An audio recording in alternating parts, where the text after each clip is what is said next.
Alright, welcome back everybody, back with another quick little news of the day video here for you guys, keeping you guys up to date with everything that's been going on in the Dota 2 Pro circuit. We've got quite a lot to talk about today, but before we get into it, as per usual, if you've noticed that I've missed anything on this board or in other boards that I've done over the past few weeks, feel free to let me know in the comments down below. Try to make sure that it is something that has been confirmed. I don't usually cover rumors on this channel, and if you want to check out anything that I talk about in this video for yourself, everything has been linked down below in the description, as well as the link to our Discord server if you want to check that out. And of course, if you always want to be notified whenever I upload another news video, so you're always in the loop, be sure to subscribe, hit the bell, and like and share the video. As always, it goes a long way.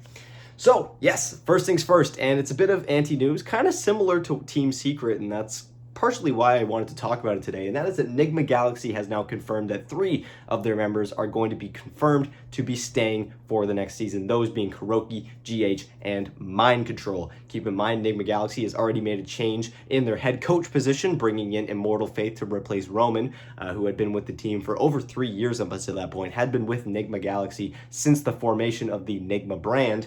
And yeah, again, I want to talk about this mainly because it's eerily similar to what Team Secret was doing, which, while they were doing it, felt a little awkward because they were just ultimately just revealing players that were going to be sticking around from the previous season into the next one, until we got all the way up until their last player, which was Nietzsche, which they ended up announcing he was going to be stepping away from the team. So does Nigma Galaxy do the same thing? The only 2 players that have yet to be confirmed at this point are Sumail and Miracle, who you could argue are the 2 biggest names on the team right now when it comes to actual skill level. So yeah, which direction do you think they go? Do you think that Miracle actually does take that extended break that people have been rumoring for a long time? Does Sumail yet again bounce around the DPC, finding himself on a new stack? We still don't know what the new big stack in North America is going to look like. Does Sumail end up back in NA, despite the fact that EG has moved on? I'd love to hear your guys' thoughts about this. And I know that a lot of people immediately right out of the gate, if Miracle or Sumail do end up leaving this roster, will say that it's, no matter who they replace them with, is going to be an automatic downgrade. And yeah, that's kind of the shitty part about having a sensational player on your roster, is that it's not going to be easy to fill that hole. And so for this stack, I'm sure they're very hopeful that Miracle and Sumail will be coming back. If not, I have a hard time seeing them doing as well as we would expect them to do had Miracle and Sumail stayed on the team. So anyways, let me know what you guys' thoughts are regarding that. Do you think they stick around? Do you think they part ways? Do you think one of them leaves, the other stays? Let me know in the comments down below. I'd love to hear your guys' thoughts.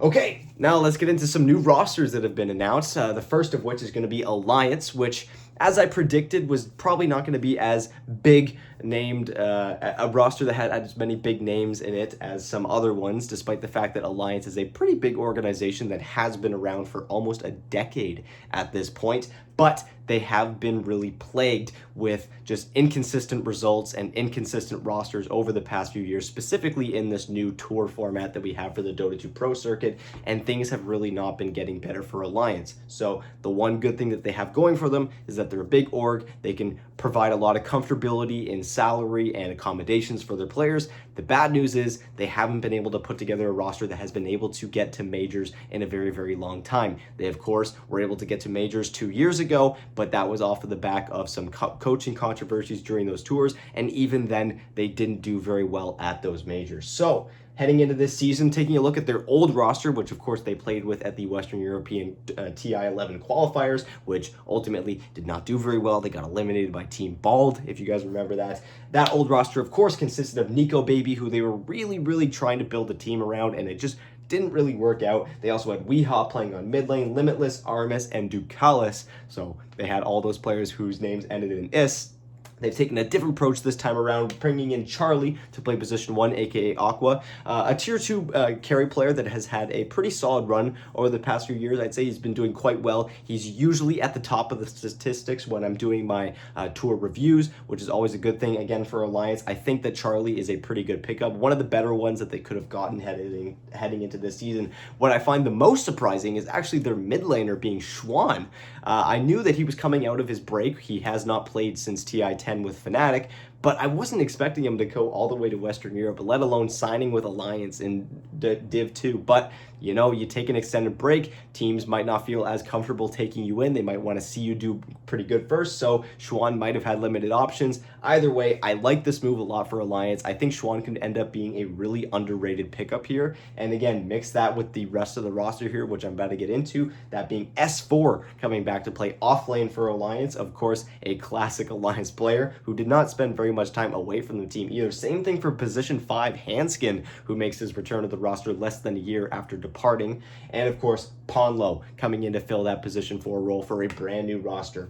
Again, gotta say, not as huge of a roster as I think maybe some people were expecting, but I think Alliance did pretty well. I think this roster has a lot of potential to finish top 2 in Div 2, get themselves into Div 1 for tour number 2, and we'll see what can happen there. Although we've seen that making that transition from Division 2 to being a contender in Division 1 can be very difficult. The first step is getting there in the first place, and I think that this is a roster that is capable of doing that. So again, I like what they're doing here. I think this is a good start. We'll see how things end up going. Best of luck to all of them and all of those players in this upcoming season.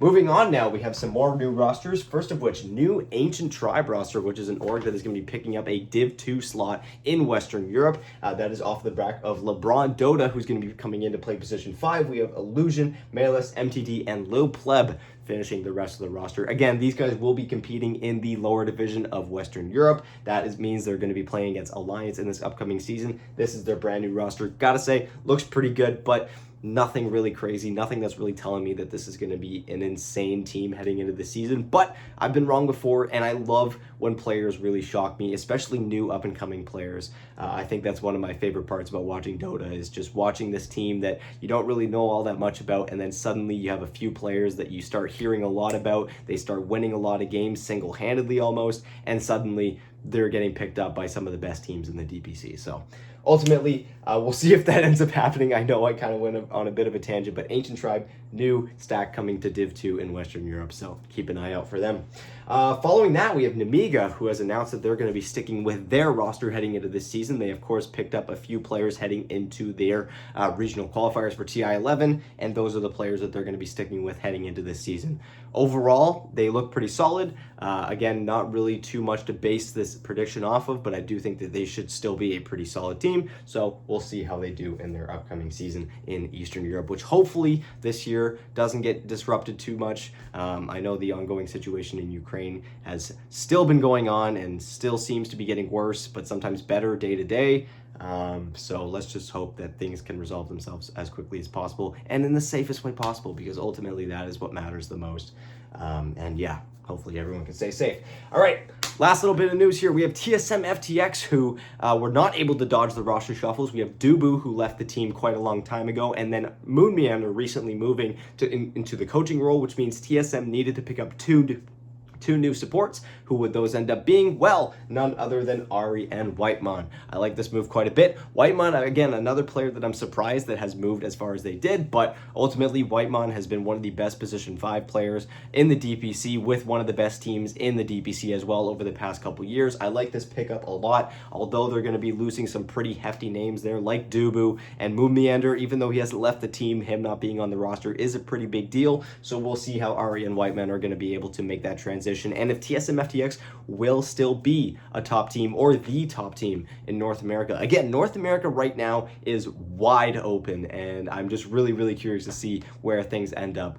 I know that Nouns is playing in a tournament right now where they have a roster set up, but nothing has been announced yet for that roster actually being the one that they're going into next season with, but they're going to have to make that decision really soon. Roster locking is in just 5 days. Less than that, actually, if you count the hours. So yeah, there should be a lot going on over the next week or so you guys better be excited. I know I am. Thank you guys so much for watching. You guys are the best. Again, if you enjoyed this video, like, share, subscribe, hit the bell so you're always notified whenever I upload. And if you want to check out the links to anything that I talk about in this video, that is all in the description. You can check it out for yourself. Thank you guys so much for watching, and I'll talk to you guys very shortly.